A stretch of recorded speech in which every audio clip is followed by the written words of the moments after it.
going on? Happy Tuesday to you. This is Lunch with Claibs and Joe, presented by Ameren, Illinois, Munganess, St. Louis Acura, and Ryan Kelly, the home loan expert. Find him online at thehomeloanexpert.com. I'm Joe Roderick. He is Mike Claiborne, coming to you from Jupiter, Florida. Claibs, as you see behind me, I am at Bootleg Bob, 44 in Morganford here in St. Louis. So we're both I guess on the road today. So tell me about Bootleg Bob, Bootleggin Bob. It's another one of the bars in the franchise of the Bootleggin crew here. They had the old restaurant, the old barbecue joint over at 20th and Washington, and they are moving here they are moving to a new location in the spring, currently under construction. So they have Bootleggin Bob's. They also have Bootleggin Third Gear, where they have the thin crust pizzas that they are serving at the Second Shift Brewing. Which are we doing that? Are we making that happen next week? We are with the pizzas. Sure. All right.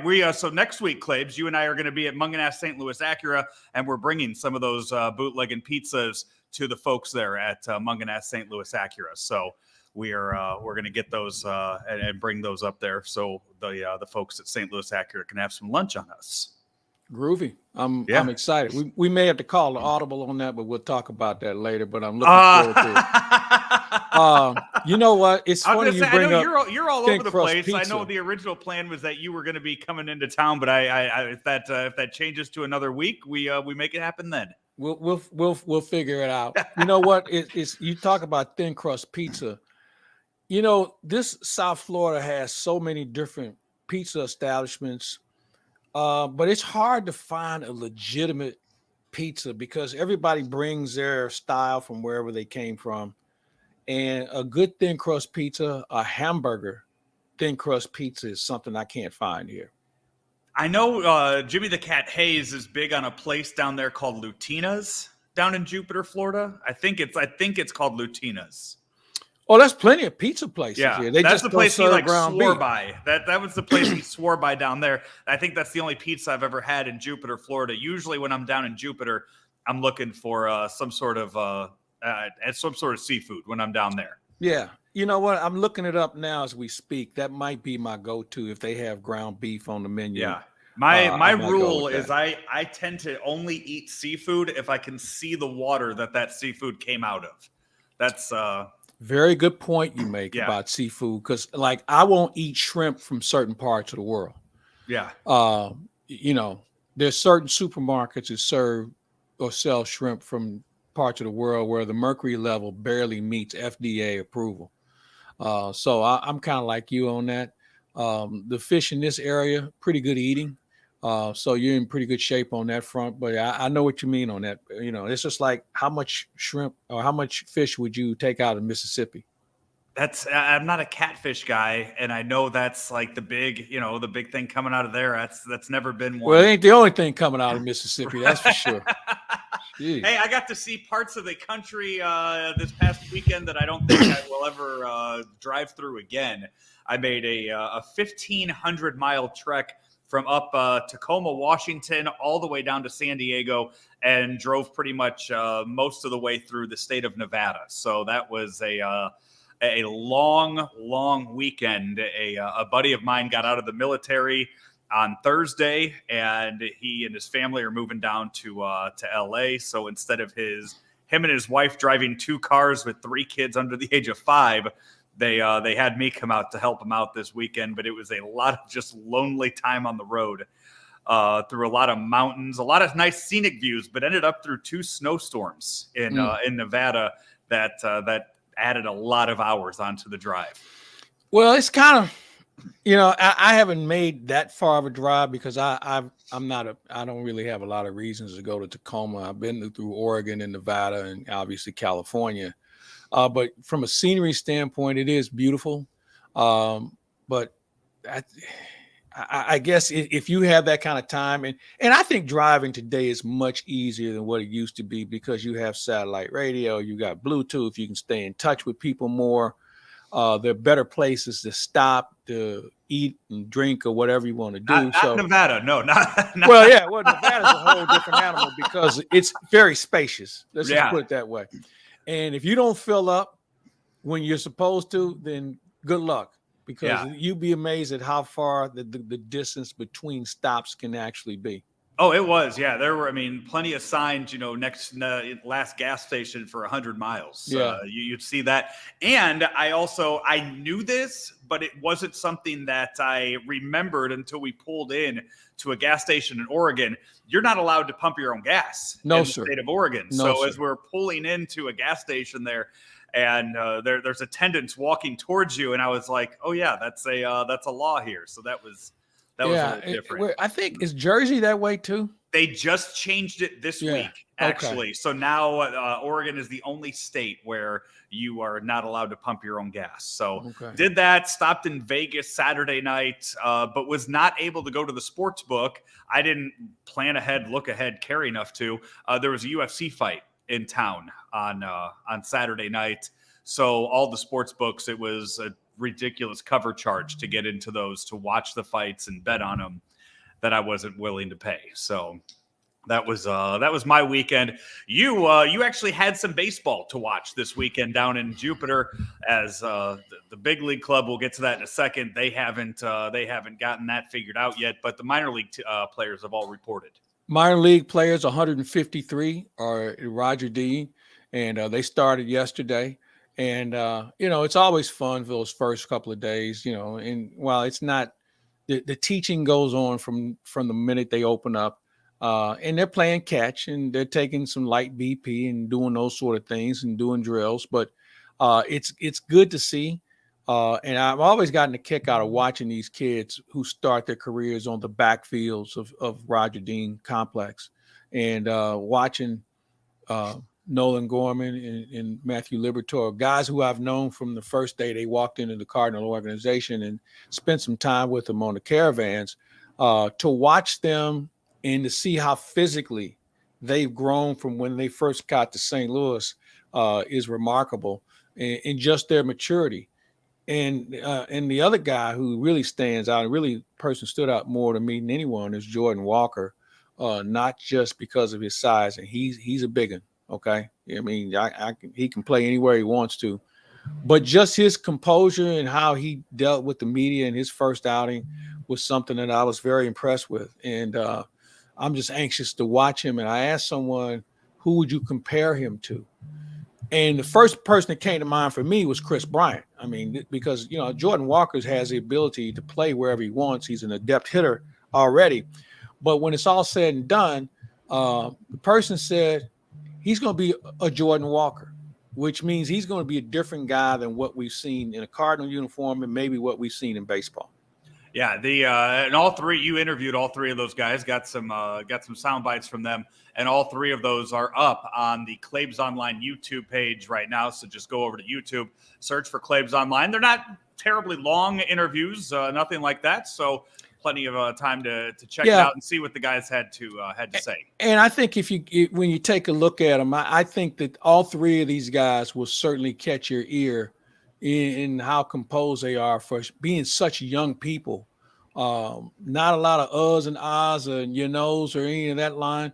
These guys are really prepared, and it's going to be interesting to see how they take that into their game as a pitcher, with Liberatore, and certainly Nolan Gorman, who is really making himself a very good defender, for what I'm told. And I'm anxious to watch him in action. And considering how the other situation is unfolding, I guess I'll be watching him here in the very near future.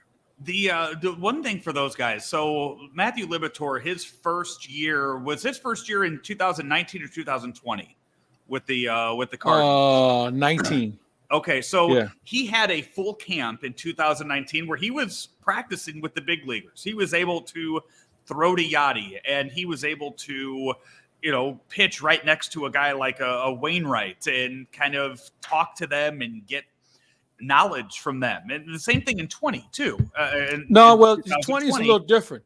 No, I'm talking spring training in 2020. They started off, and he got to pitch with those guys and everything before the camp was shut down. Yeah. And now this year in 2021, everything was kind of separated out. And now this year, those guys are nowhere to be found. So they're kind of doing camp on their own. And for somebody like Matthew Liberatore, he's he's kind of the top dog right now. He's kind of the veteran there at Roger Dean right now, isn't he? Yeah, there's a couple other guys that they look at in a positive light. But yeah, from an experience and just tour duty time, yeah, he's probably that guy right now. But there's a lot of people around to work with him and just kind of make observations. He's got an interesting curveball, I'll tell you that. Now, I think that he's still trying to harness that. But he's a guy that obviously has some tools, but I think physically he's really filled out, and that's something that, as he said, I'm on the seafood diet. I see it and I eat it, and it doesn't. And you can see from the lower portion of his body how developed he has become.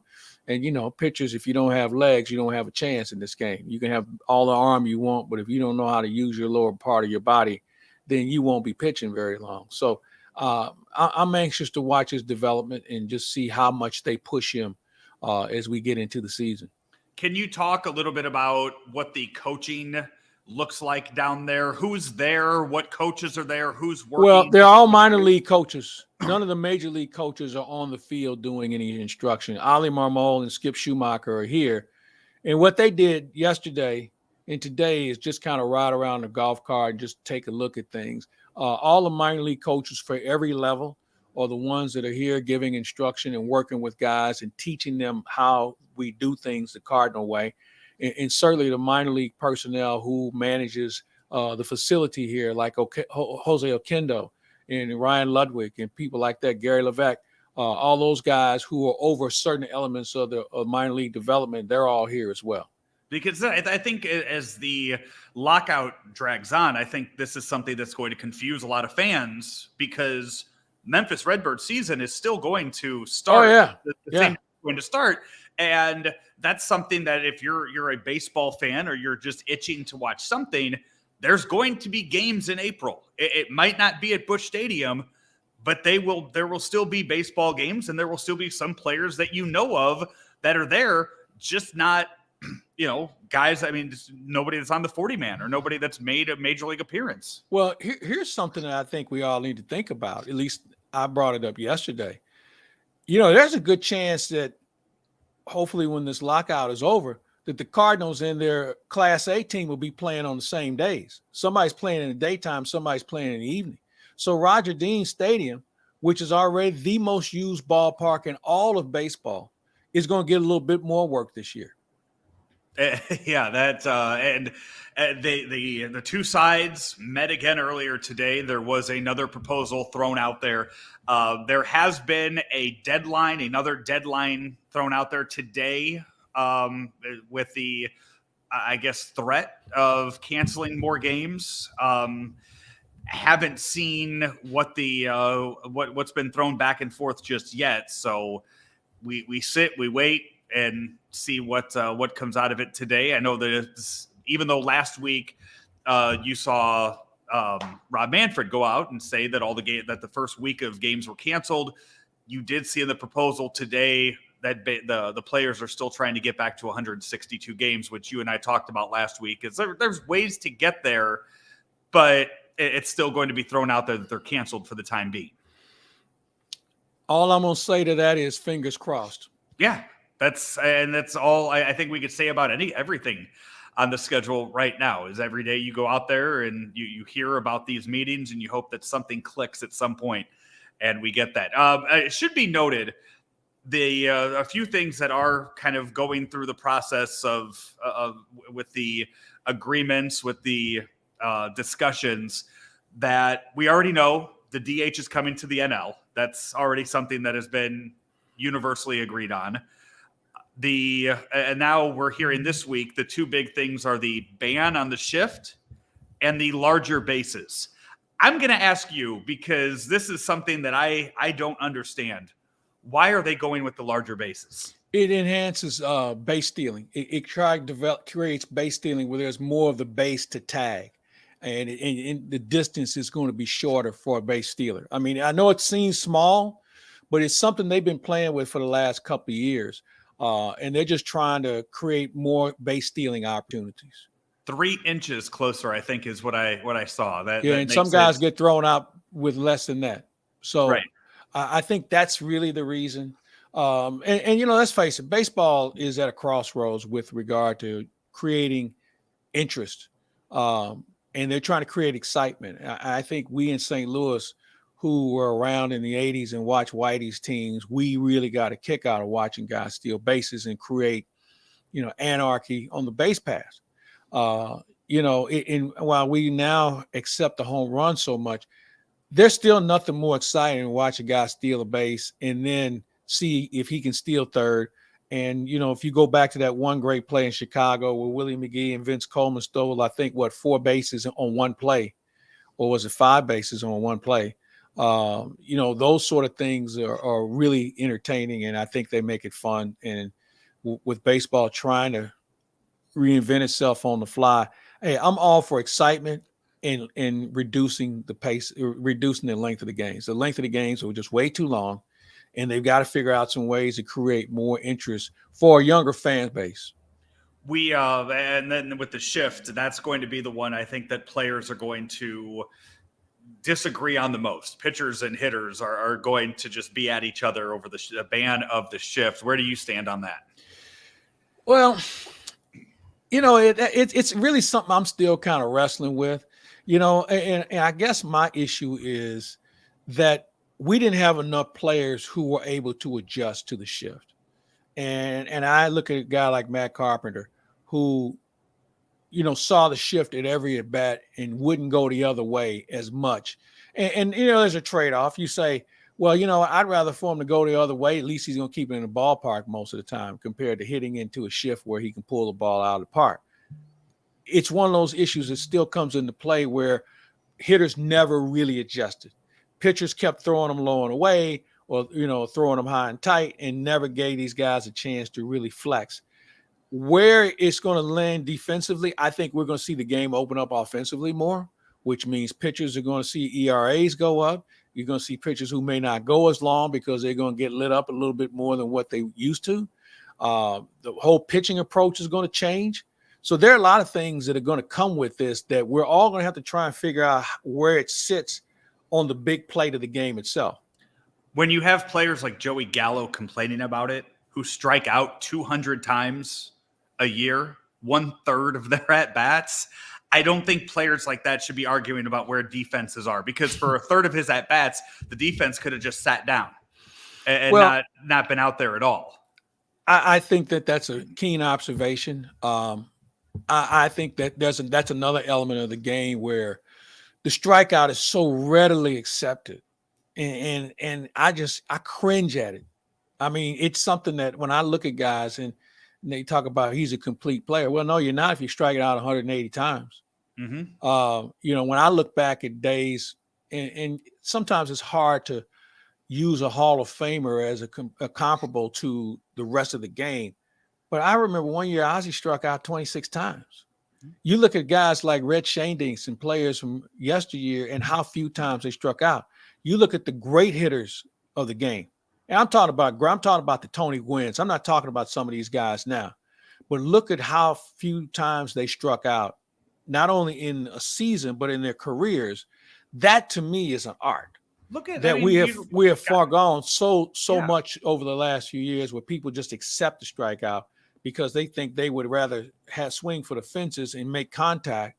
And you think about guys who hit 35 home runs, and then you look at their strikeout total, and I think you have to ask yourself the question, is it worth it? Guy hits 35 home runs and drives in 100 runs.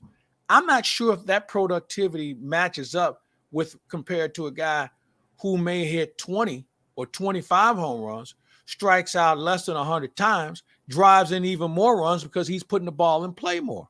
There's no advantage to a strikeout. I mean, even if you put the ball in play, a fly ball can move a runner along or drive a run in, or ground ball could turn into an error. But a strikeout means nothing. I mean, it's the most counterproductive statistic an offensive player can have. Yeah, that's where I don't understand the whole 3 outcome, because to say a strikeout's as good as an out, no, it's not. There are plenty of ways to make it out and be productive for it. And not even that, just putting the ball in play, the amount of things that can happen, just reaching on an error, stuff like that. You don't have those options when you strike out. It's never made sense to me. That argument has never once made sense to me when hitters talk about that. It angers me when I see the amount of strikeouts too. It makes no sense. Well, throw in the other thing, when you think about strikeout pitchers, we really don't have that many of them. I mean, you look at DeGrom and a couple of other guys, you look at the strikeout totals of guys today, with as many strikeouts we see, the pitchers don't add up as far as the domination that we were accustomed to. And maybe because of the fact none of them go as long as what we've been accustomed to seeing. But there are a lot of ways to get guys out. I think the strikeout has been the pitcher's best friend that they still don't take advantage of enough, because on the other side of that coin, we have guys who are obsessed with strikeouts, and that's how their pitch total gets so high. So there's a lot of things that go into it. I think, though, the other issue that we need to really pay attention to is the pitch clock, which is going to make guys learn how to pitch. Too many times we see the 2-pitch pitcher or 3-pitch pitcher who just rears back and tries to hit 98 with every pitch. Well, that's not going to work anymore, because you won't have that kind of time to reload.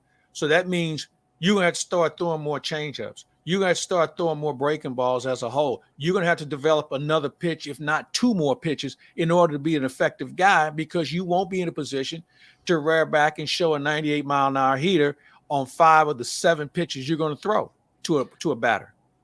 Before we get out of here with the baseball discussion, just one thing of note. I don't know if you've seen this yet, but Mlb the Show 2022 coming out next month, and they just announced today that the voices of those games, the guys that are going to be on the call, your guy Boog Shambi and Chris Singleton are the 2 voices on the MLB video game this year.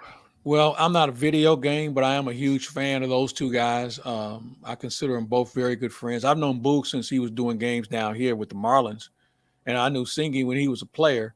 And we've been good friends over the years. When they come into St. Louis for postseason or the games of the week, we'd all find a way to get together and have a cocktail or a dinner or something like that. And they're not better guys as far as preparation is concerned either. So I'm sure the video game investors will get their money's worth with those 2 guys. I'll play it and I'll stream it on Twitch, and I'll let you watch. No, don't worry about it. Yeah, I don't have that kind of time in my life for things like that.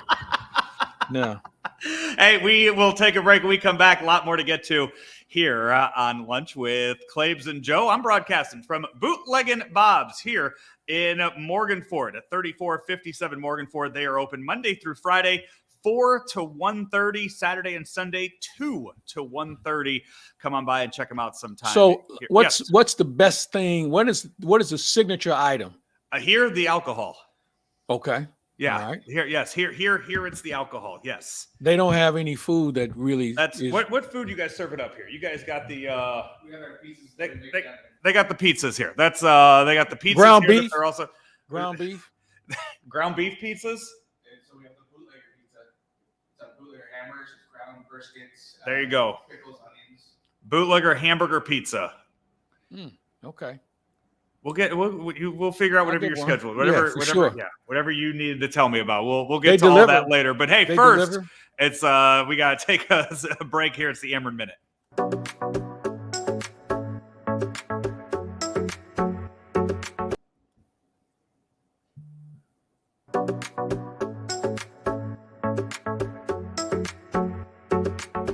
The pandemic has been the ultimate game changer for many companies, and Ameren, Illinois is no exception.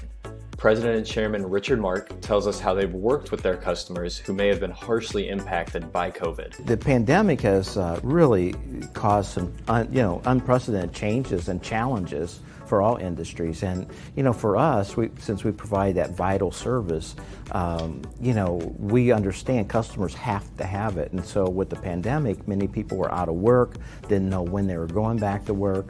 So some of the things that we tried to do was say, how do we help those customers along? How do we provide some money to make it available if they couldn't pay their bill? How could we maybe suspend late fees and late payments and those types of things? So what we try to do is work with our customers. We provided last year over $26 million in billing assistance for customers to help. And basically, if the customer customers couldn't pay. We didn't cut anyone off, and tried to just understand what was going on in the communities. And I think that's really the real core and the basis of what we try to do.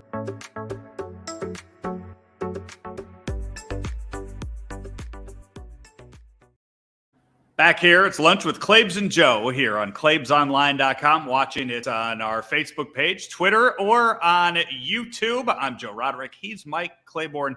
He's down in Jupiter, Florida. I'm here at Bootleg Bob's in Morganford. Claibs, this past weekend, the Blues, or I should say the past week, the Blues were out in New York, games against the Rangers, the Islanders, and the Devils. And they go 0 for 3 this past weekend. It'll be a lot for you and Alex Ferrario to talk about this week. Well, the Blues situation is one of it should be a little bit of a concern because it's the same old story.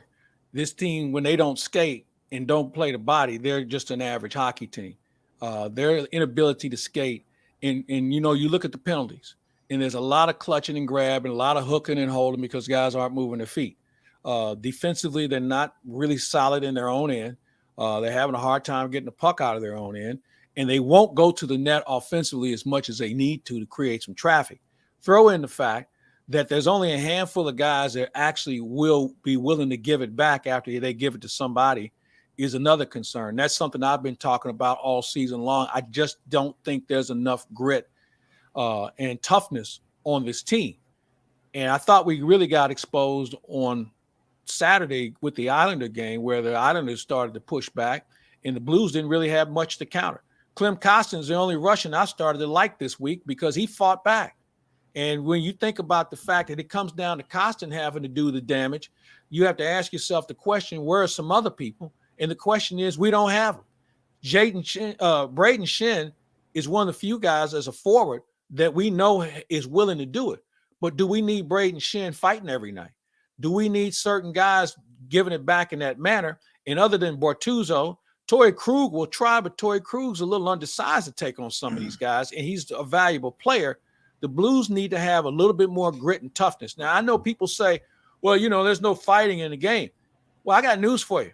You look around at some of the good teams in this league, whether it's the Colorado Avalanche or the Vegas Knights or the Washington Capitals and some of they found a guy. They found that guy who goes out and makes sure their good players don't have to deal with these knuckleheads. So the Blues don't have that guy. And they need to find one because they're going to need him when the playoffs roll around because some teams are going to take liberties. Now, that doesn't mean there's going to be as much fighting.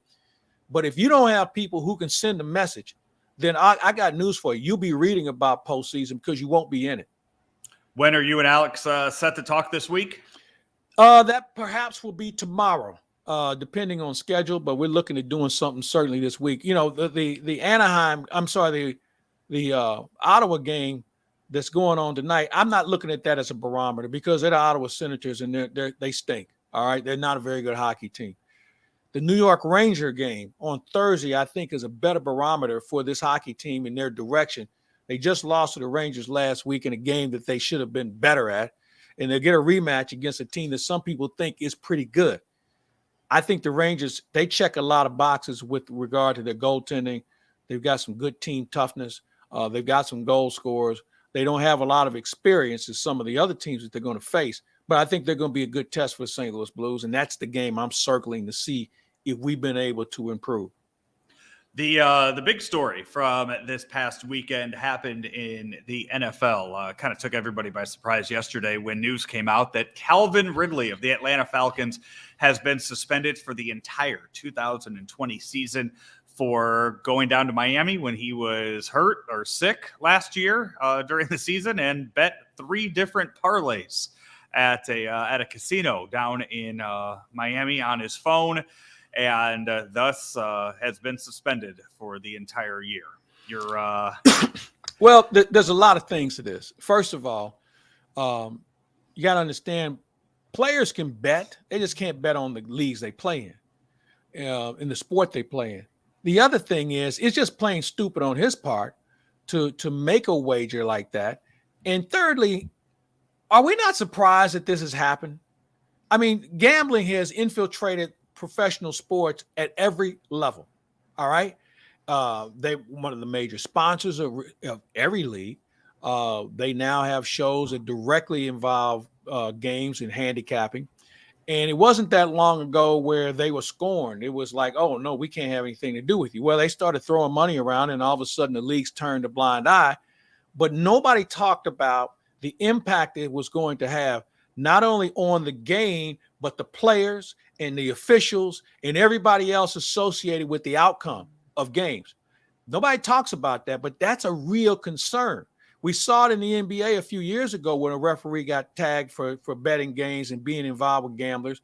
And I'm really amazed that we don't see more of it. And I think we will. There's better ways to track people who do gamble.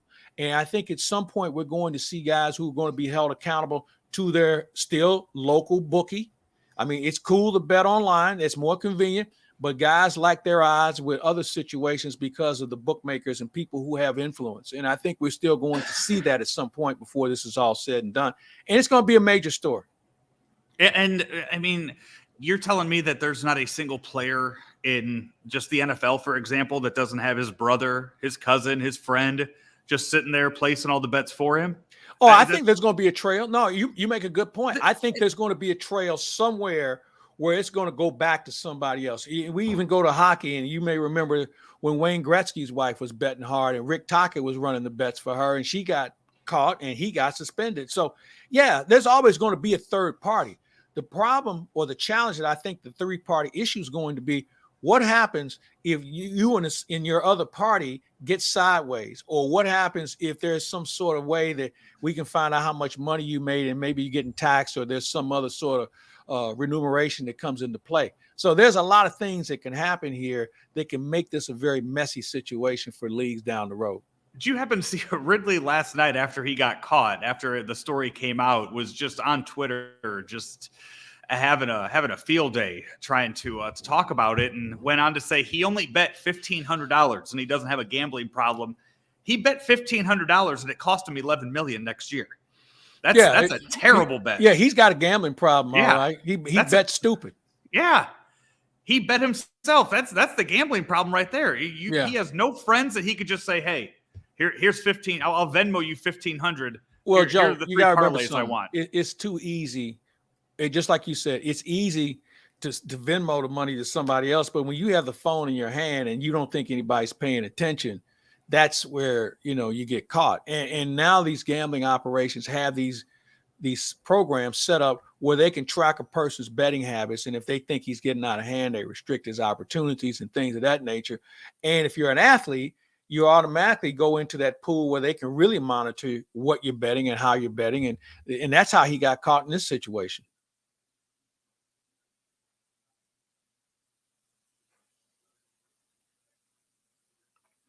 I guess we're frozen here.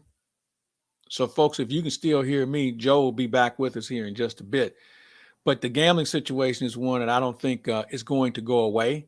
I think what you're going to see now are teams that are going to make sure that they remind their athletes. And every league at the start of the year, whether it's spring training or training camp, whatever, they have a security guy come in and make sure everybody's on the right page as far as the security issues and or concerns that they may have. So everybody's going to be re-indoctrinated with regard to the rules and how they work. So it'll be up to you to be able to adhere to it. But I think they're sending a message that, there's not going to be wiggle room here. When you get caught, it's going to cost you, and it's going to cost you dearly.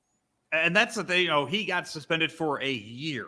And you look at some of the other big suspensions that have happened in the NFL for domestic violence, for drugs.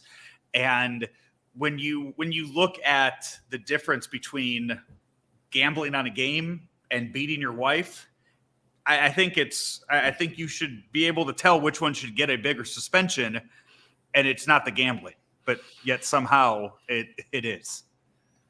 Well, there's this thing called integrity of the game. See, the league doesn't really care about people. They care about their shield. Yeah. Okay. So that's why you have the difference in punishments. They could care less about a guy beating the hell out of his wife. All right. I mean, it's been proven. I mean, they do something on the surface to appease people, but we all know, and this latest action is the best indicator, they don't really care. they really care about their alleged image, which is already tarnished. So in this situation, I think it sends a really bad message. And I agree with you as far as how they judiciously hand out punishment. This was not the right move. I mean, I think when you get into this situation, I got no problem with a year. And I don't have a problem if you put your hands on somebody's kids or wife or whatever, then you can sit that out for a year too. Mm-hmm. And now you figure it out. Now, the issue that comes into play is, well, it restricts their opportunity to feed their families and make a living and all of that. And it can be counterproductive. Hey, I get all that. But you know what? That ain't my problem anymore. Yeah. Josh Gordon, what has it been 6 years since he's played in the NFL? And, well, Josh Gordon, but Josh Gordon keeps stepping on himself. That's the reason why he can't get a job. He can't work anymore. I mean, he's been suspended, fined, reinstated multiple times, latched on with teams only to be released the next day for whatever reason. So he's just a screw up, and there's nothing you can do for guys like that. The Calvin Ridley story is going to go away now. It's people are going to already forget about it because the big news today, Aaron Rodgers reportedly has signed a 4-year, $200 million deal to stay in Green Bay with the Packers. So he will not be testing free agency. Nobody's trading for him with that contract now. But Aaron Rodgers, 38 years old, signing a 4-year deal. I'm going to guess that there is a lot of signing bonus money there at the front end of that deal. $153 million is guaranteed. And that's if he plays 4 years. He's 30 years old. I think it's I know people who are Aaron Rodgers fans. I'm one that could care less, but I'll tell you this: I think it's detrimental to the organization because there are going to be some good players they're going to have to move or cut because they won't be able to afford them. And at last check, as good as Green Bay is, how many Super Bowl teams has Aaron Rodgers been part of? One. Okay. And while he wants the glory and fame, he also needs a share in the blame as well, because of restricted contracts of this nature in a salary cap environment, it just doesn't afford you to shore up other areas of concern. So if the Packers go out and get chewed up this year because they don't have enough defense, then we can always look to Aaron Rodgers and the portion size that his contract is taken in the overall pie of the team. Yeah, that the details of that, I guess what's initially been reported aren't entirely true. So we still have to wait and see exactly what comes out of that. It does look like, are they going to franchise Adams? They have Adams? They have to. The big thing, Aaron Rodgers sat on the bench for how many years while they waited on the future of Brett Favre? Jordan Love is still 23 years old. He's still very young. You can't sit him there for 4 years, though. But if you think he's the future of that team, are you hoping that Aaron Rodgers is only signing this deal for 2 years? I think what you're hoping that he does it for 2 years, restructures it, maybe gets some, move some money around to afford this team some other players. I didn't think Green Bay was that good in the first place. I thought Aaron Rodgers was really good.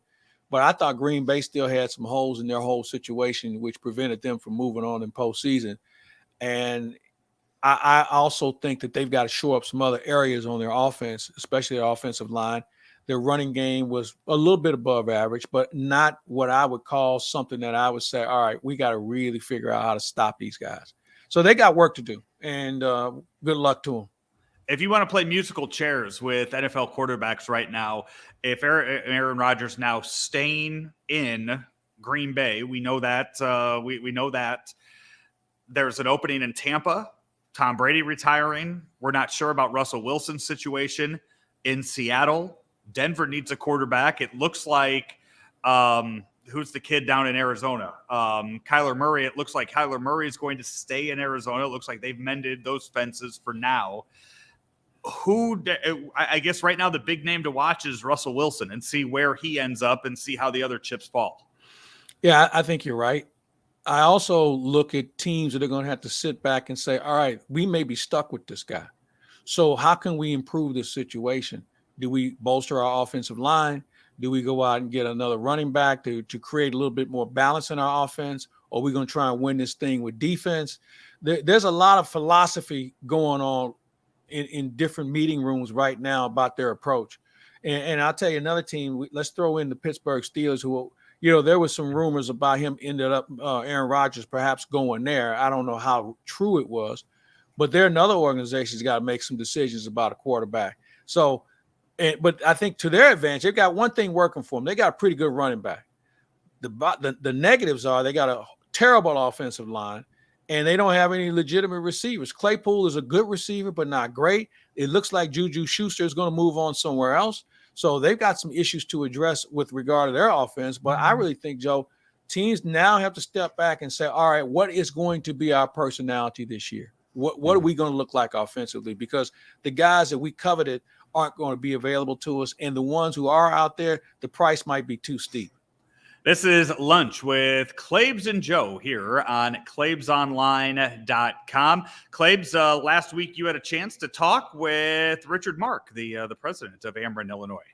I did, and happy to announce that last week they turned over dirt for a new clean energy facility in East St. Louis, Illinois, that's going to provide energy to at least 500 homes. It's the first of its sort in the state of Illinois, and it's going to be something that we're going to see more of down the road. And we're going to have a visit with Richard coming up here the next day or so, and just you can hear for yourself. But it's a really good move, $10 million investment into East St. Louis. And I know people's like, why East St. Louis? Well, why not? This was a bustling community many years ago. And for Ameren to make that investment in that particular part of Illinois, I think is going to be something we'll see more of, because they're going to build it right next to the East St. Louis High School. As Richard made the point, they're going to be kids that are going to be able to look out the window and see this thing develop. And one day, maybe they may be running that facility. So it's a great opportunity. Clean energy is something we're going to all have to live with and understand, because the way we go about our business now with regard to energy, and I think we've all seen what it's like to be literally bent over a barrel, pardon the pun, right now. You got to find other alternatives. And this is one that I think is going to be something to conserve not only East St. Louis, but we're going to see more of them, certainly in Illinois and eventually in Missouri. We will take our final break when we come back. Basketball discussion right here on Lunch with Claibs and Joe. Powered by Ameren, Illinois, driven by Munganess St. Louis Acura, and sponsored by Ryan Kelly, the home loan expert. Find him online at thehomeloanexpert.com. My name is Jeremy Seabury. I am one of the owners of Pawford K9. Marcus Galmore, co-owner of Pawford K9. What makes us different from other dog companies is there is no breed left behind. We stand by that 120%. We specialize in aggressive behavior modification. We don't turn away. We bring them in for a free evaluation to see if we can help the dog. Here at Pawford K9, we focus on the owners, educating the owners. How do I get this dog to give me the behaviors that I'm asking for without the treats? So that's when me and Marcus come in. We train the dog, so when you take the dog home, you don't need the treats. The dog is doing it because you're asking it to. After each training package, we go through a series of lessons. We keep going until the owner gets it. We make sure that they go over the beatings with their dog, and that dog is listening before they leave here, but also we follow up when they get home. Is your pup listening to you here? If it's not, we one phone call away, we'll make a trip. We got the Pawford Mobile, where we go out to their homes and make sure their dog is okay.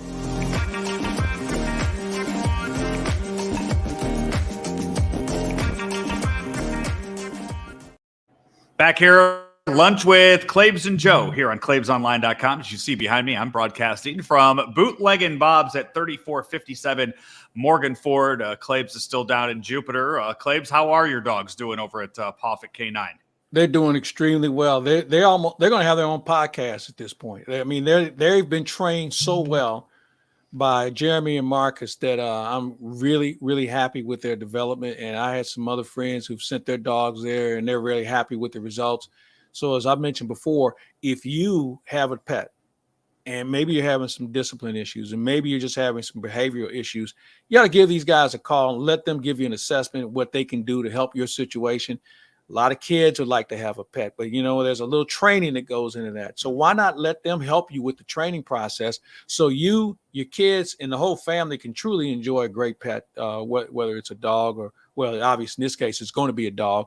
But and if you've ever been a dog owner, you know how much of an impact they can have on you and your lifestyle. And thanks to my good friends with Marcus and Jeremy and what they've been able to do for my two dogs, couldn't be happier. I'm going to let you pick which direction we go first, Claibs. We're going to go college hoops or we going NBA? Your call. Let's start with college because the tournament selection is coming up this week. Won't be any basketball in the St. Louis area. There'll be an NIT game for St. Louis U. I don't expect them to win the Atlantic 10 conference tournament. I mean, that's 4 in a row that they have to win, and that's always going to be a struggle, no matter whether it's the Atlantic 10 or anywhere else. But I just felt like St. Louis U is the team that shot themselves in the foot more than the opposition did. And so, therefore, with no real postseason, it's going to be interesting to see how things develop, not only locally but certainly on a national front with regard to coaches and situations and transfer portals and things of that nature. But the one thing about this year's tournament is anybody can win it. I know we usually talk about the Dukes and the Carolinas and Kansas and Kentucky and schools that have been there, Gonzaga. But I think we've seen over the course of the year that every team is vulnerable.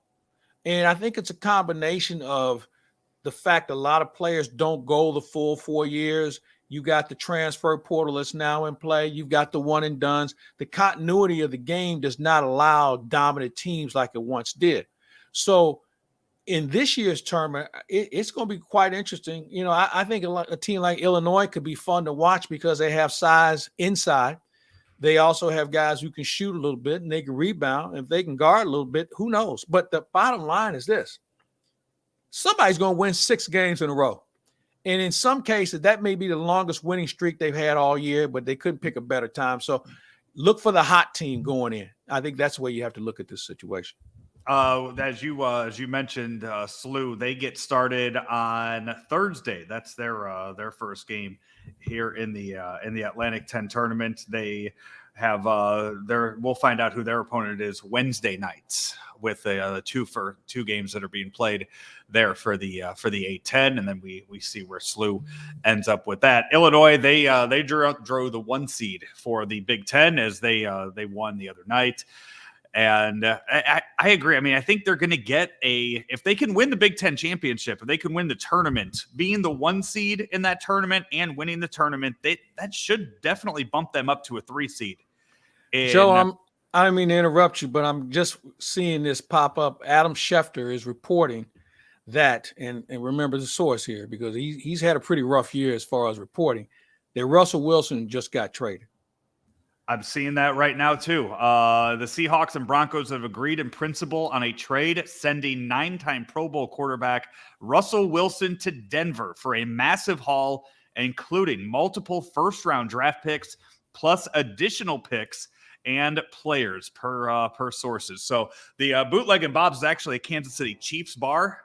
Huge Kansas City Chiefs fans. Now you guys got to deal with Russell Wilson in the AFC. So that AFC West. Now, stacked. You have the four quarterbacks that you have in that division. Now you have Mahomes and Wilson, plus you have Derek Carr and Justin Herbert, and just in the AFC West alone, that's not even including some of the other star quarterbacks that you have in the AFC. So let me ask you this: if you're one of those other organizations and you're sitting in your draft room right now, what are you trying to do? Because now that kid from Michigan. See, I'm not sold on him. I know a lot of people are. I'm not. Or who's who's the kid? Is it Donald Jones? Is that the kid from Georgia that just ran the 4.740? Yeah, the defensive tackle. Yeah, but you know, 341 pounds. Yeah. He's running 40s faster than Jerry Rice. You know, but here's the concern. Okay, you got to go find a pass rusher, okay? And you have to find some really agile guys because all those guys that we just mentioned can move, all right? They're not, statues in the pocket. So that's going to make this very interesting. So while you're stacking your draft board, you better be stacking maybe some free agents as well. And maybe we'll see a few more trades take place because guys who can get to the passer and linebackers who are athletic are going to be at the top of the food chain right now. Yeah, now just think of kind of the ripple effect of that. I mean, what incentive does Pete Carroll have to stay in Seattle now? Well, I think it depends on what they get and how ready these players are. Now, obviously, they're going to spread out the draft picks over the course of time. But you know what? What if Pete Carroll and the Seattle Seahawks use some of those picks to get players who are already able to play? So I think this is a fascinating situation that we're going to see in how these picks are going to be parlayed into something that makes them ready to play now instead of playing for the future. And because Pete Carroll doesn't have that kind of time for the future. So as you sit here and with Russell Wilson just getting added to the AFC, who is the best quarterback right now in the AFC? It's still Patrick Mahomes. I think he's still him. I mean, he still does everything as well as anybody else. He's got a big arm. He's agile. He's been on winning teams. He's engineered drives. He's done all the things that check boxes for a quarterback in this day and age. And I think because of his experience, it probably puts him at the top of the class. And there are some AFC teams right now that just decided that they're sitting out 2022. That they have no reason to really suit up any kind of team at all to compete this next season. What teams do you have in mind when you make that claim? Think of a team like the Colts right now that already weren't sure what to do with Carson Wentz. Well, I would disagree with you because the Colts have a pretty good running game and a pretty good defense. Now, but with can that they said, without a good quarterback. Well, see, here's the thing. I think what you have to take into account is that you don't need a big arm guy. You need a game manager because you got a running game. You got a defense. You got receivers. You just need to make sure you don't lose the game. You don't have to be ultra dynamic, but, I think there's enough pieces in Indianapolis to make them a competitive team. A team like the Titans, where the future of Ryan Tannehill was uncertain.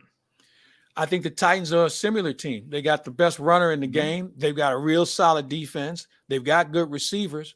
Again, they need a game manager who has the ability to make a play, an extra play somewhere in the midst of a game. Tannehill's been around for a long time for a reason. He's never sexy to anyone unless you play against him. And sometimes he can win it for you. There's a lot of times he can lose it for you. So you want to have someone who maybe is a notch better that makes one less mistake than what Tannehill will make on Sundays. There are reports I'm seeing saying that this has been weeks in the process, weeks of negotiation. That's from the Adam Schefter tweet. Do you think that Aaron Rodgers to Denver was ever a possibility? I'm sure they kicked the tires on it. If not, they would have never hired that coach Hackett. I think they always felt in the back of their minds that was a possibility. But, Hackett is considered a good offensive coach. So he's going to work with an offensive player in Russell Wilson, unlike what Wilson had to deal with in Seattle. You have to remember something. Pete Carroll was always a very good defensive coach. I signed off on the Seahawks when they brought in he was coaching with the Rams, his dad, Schottenheimer, Brian Schottenheimer. When Brian Schottenheimer was the OC there at one point, that told me they had no clue. They had no chance. So now he's going to an environment where he's got some speed on the outside. They still need to figure out their running game a little bit. The defense is okay. They've got enough pieces where they can compete. But I think this is the tip of the iceberg with regard to teams as they get closer to the official start day of the new season, when the cap kicks in and some other things will kick in. I think you're going to see a lot of movement because I think there are a lot of teams who feel like they can compete now that they see what the landscape looks like. Also, Adam Schefter reporting that Drew Lock is going to Seattle in this. Good for him. This deal. So good. Now Frank can go out and buy some more Drew Lock jerseys for Seattle now. Hey, let's take one final. In fairness, Drew Lock might be okay there. He might be okay, but they have so many other concerns about their offense. Yeah. They got work to do, and maybe these draft choices will help them get healthy quicker. Hey, let's take a short break here from our guy Ryan Kelly. Come back, wrap it up with some NBA news and notes right after this. Hi, I'm Ryan Kelly. Is it time for some updates around the house? Last year, our average client received over $52,000 with a simple cash-out refinance. Let's make those home remodeling projects a reality. Start now at thehomeloanexpert.com. Claibs, that wasn't the only news that kind of broke as we were on here. I don't know if you saw earlier Jeff Passan tweeting about baseball's newest TV partner. Did you see that deal? Yeah, that's been talked about for a while. Yeah. Yeah, the Major League Baseball just starting to deal with Apple TV. There will be a Friday night baseball doubleheader on Apple TV starting with games this season. So if you have Apple Well, TV, you're getting some baseball. Here's something we need to take into account. TV viewing is about to change for all of us. The streaming is having an impact that I think that we've got to come to grips with is here to stay. You think about the investment YouTube made. You look at what Amazon's doing with the NFL, and you look at now what Apple is doing. They're all going to get into business, and they're even going to spend more money and give us more opportunities to watch events. So this is just the tip of the iceberg as far as where we're going with how we watch games. And they're going to be on your phone. They're going to be on your laptop. If you have a smart TV and you know how to plug things in, you can watch it on your TV in your living room. It's just a different method of how we acquire games compared to just having the old remote control, hitting channel 4 or channel 5 or whatever. That thing is about to go away. No matter what TV channel it's on, they can always listen to it on KMOX, right? Yeah, we're going to be there no matter what. And here's the thing that I always say to people. I'm plugging you for you. One of Look at that. one of the things I appreciate about my job, when you do local games, when your team wins its last game of the year in postseason, we're still there. The local broadcast outlets or somewhere else, they're not part of that. And that's what makes what I do fun, because I'm there till the bitter end or the happy ending, whatever you want to call it. And my local TV counterparts, they've already been taken off the field, and that's just how it works. But that's the neat thing about it. You can always find us on KMOX and the Cardinal Radio Network. How happy were you? You talk about the happiness of all that. How happy were you this past weekend when your Lakers knocked off the Warriors? Well, I'm giving up on the Lakers this year. They're in a lot a playoff spot right now. They're not good. They're not getting in. They don't have enough. They will get in the top 10. They will make it to one of those They will make it. They're not that good. They're not Joe, dropping down to 11 though. I mean, Joe, they're not that good. I'm not saying they're good. I'm not saying that they're going to compete. You know, with all the other here's the thing out there. I mean, we're not trying to get in the playoffs. We're trying to win the whole thing. This is Los Angeles Lakers. They won as many titles as anybody, including Boston. So we don't just, oh man, we're in the playoffs. Here we go. Yeah, that's the way the Blues used to do it. We've been in the playoffs 25 straight years. Yeah, and with 25 straight years, you went home. That's not how the Lakers think. And this team is one of the great embarrassments that's ever been assembled. I know we're running out of time, so let me touch on this Russell Westbrook situation. Yeah, Russell Westbrook, he's upset that that people are calling him Russell Westbrick. And I don't have a problem with that. I think the whole family thing is where I call timeout on everybody. This isn't about family and threatening families and making disparaging remarks. And some people say, well, he's getting paid a lot of money. He should be able to deal with it. No, nobody signs up for that. And while Westbrook is having a terrible season, and he's doing it in his own hometown, that's the most frustrating thing I think there is for him. He grew up a Laker fan, grew up not far from the old Forum. And for him to go through this has just got to be excruciating. And even though he's due to make $40+ million a year, and it's an option that he holds, there's no way in hell he's going to pick that option up and stay in Los Angeles. Mm-hmm. And that's unfortunate because he's a really good player. He's just having a horseshit year. Of epic proportion. Because I've read the article too. I didn't see what was said about his family. I just saw that his family stepped in and he was upset that they were. His wife tweeted out some things that were going on within their family where they don't even go to the games anymore. Yeah. And that's unfortunate. It is, but it's, when you are playing in front of your hometown, it's nothing new. It's nothing new that we've seen in sports when you're but it shouldn't be accepted. No, it shouldn't be. It's unfortunate that it's just nothing. It's nothing new. That's true. With how that goes, and I saw it's at least it's not as bad as I don't know if you saw the story from the Mexican soccer game this past weekend. What was it, 17 killed at the at a game down there between two rival teams in Mexico? I saw some of the footage of that, man, and that was really scary. Yeah, I mean, watching parents run across the field with their kids, for safety. And we think we have idiots in our stands in the NBA and other sports. You go to other parts of the world and watch how they deal with their events, and you say to yourself, wow, it really gets out of hand. So But we see it in our stadiums too. I mean, there's somebody posting something on YouTube or Facebook about people getting in a brawl at a ball game or a football game. So it happens, but not to the magnitude where people are dying at the events. Unless you go to a Dodger or a Giant game, somebody beats the crap out of you on the parking lot. Yeah. What do you have coming up this week for Claibs Online? Well, we're going to visit with Alex tomorrow. I'll be traveling a little bit. We'll hopefully get some more interviews up with regard to the minor leaguers over at Cardinal Camp. And we'll just kind of get set for the NCAA tournament that's coming up. Yeah, that's the brackets announced on Sunday, so we'll have all next Monday to talk about those coming up next week. I know Andy Hanselman's going to be talking to Jay Jr. about the players coming up this weekend, so have a little golf talk on the on Weekend Joe coming up this weekend, and I'm going to find a way. I'll find a way to get a little non-MLB talk in there, but still talk a little baseball on the show this week as well. So we have a lot coming up this week, and then who knows what else is going to happen in the NFL that we're going to have to cover this week. I'm telling you, this next week or so, this is stay tuned time with the NFL, and it's going to be a big wave, and then the draft will roll around.